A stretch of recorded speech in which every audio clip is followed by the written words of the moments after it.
នៅខាងក្រោយខ្ញុំនេះគឺជាកូនភ្លោះ100គោហើយពួកគេនឹងធ្វើការប្រកួតប្រជែងយកប្រាក់$25,000នេះក្នុងចំណោមកូនភ្លោះដែលដូចគ្នាទាំង100គោនេះមានតែមួយគោប៉ុណ្ណោះដែលអាចដើរជែកជាមួយនឹងប្រាក់$25,000នេះហើយប្រសិនបើពួកគេដើរឆ្លងបន្តក្រហមនៅក្នុងបន្ទប់របស់ពួកគេនឹងត្រូវចំនួនចោលខ្ញុំមិនអាចឃើញកូនភ្លោះចាយ៉ាងទីមុនបានទេពួកគេមើលទៅពិតជាដូចគ្នាខ្លាំងមែនទែនអ្នកទាំងអស់គ្នាសូមយកចិត្តទុកដាក់គ្រប់ challenge ទាំងអស់តម្រូវកូនភ្លោះនីមួយៗធ្វើការសហការគ្នាដើម្បីឆ្លងកាត់វាហើយ challenge ដំបូងគឺជាការចងចាំពណ៌ដែលយើងបានបង្ហាញម្ដងមួយហើយអ្នកទាំងអស់គ្នាត្រូវចុចវាចូលទៅក្នុង computer របស់អ្នកតាមលេខរៀងប្រសិនបើអ្នកចុចត្រឹមត្រូវអ្នកនឹងនៅលេខបន្តប៉ុន្តែប្រសិនបើអ្នកចុចខុសអ្នកនឹងត្រូវចំនួនចោលសូមធ្វើការបង្ហាញពណ៌ហើយ challenge ដំបូងនេះនឹងធ្វើឲ្យអ្នកភ្ញាក់ផ្អើលគឺថាមានពណ៌រហូតដល់27ពណ៌វាបញ្ចប់ដោយពណ៌បៃតងវាបញ្ចប់ដោយពណ៌លឿងអ្នក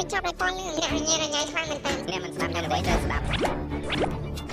អ្នកទាំងអស់គ្នាពួកយើងបានរកឃើញកូនភ្លោះចំនួន28គូដែលបានបញ្ចូលពណ៌ខុសហើយពួកយើងក៏បានឲ្យពួកគេម្នាក់$1000ផងដែរស្វាគមន៍មកកាន់ challenge ទី2នេះគឺជា challenge ដែលសាកល្បងភាពលោភលន់របស់ពួកគេនៅខាងមុខបន្ទប់របស់ពួកគេមានលុយ$5000ប្រសិនបើពួកគេជ្រើសរើសយកពួកគេមានឱកាស50លើ50ដើម្បីនៅលេងបន្តចាប់ផ្ដើមកម្មវិធីកំណត់មកខ្ញុំចង់ដើរទៅឆ្ងាយជាមួយនឹងអ្វីមួយlikeខ្ញុំទៅការមួយទេ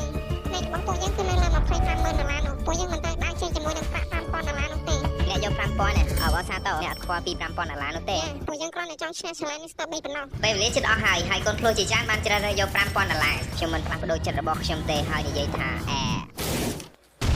ហើយខ្ញុំមិនចង់ឲ្យអ្នកទាំងអស់គ្នាខាត់ពេលវេលាយូរនោះទេហើយខ្ញុំនឹងនាំអ្នកទាំងអស់គ្នាទៅមើលអ្នកដែលឈ្នះតែម្ដងទៅអបអសាទរប្រាក់$25,000